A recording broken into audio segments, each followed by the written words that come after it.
few moments later. నమస్తే అండి. నమస్తే అండి. మా స్టూడియోకి వచ్చినందుకు చాలా థ్యాంక్స్. థ్యాంక్స్ అండి. మీరు ఏం చేస్తుంటారు? నేను ప్రైవేట్ ఎంప్లాయ్ అండి. మీ వైఫ్ ఏం చేస్తుంటారు? తను పెద్ద క్రియేటర్ అండి.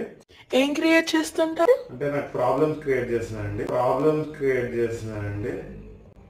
ఎక్స్క్యూజ్ మీ, ఇది interview. How can you talk like that? Fact చెప్పినా అలా iPad.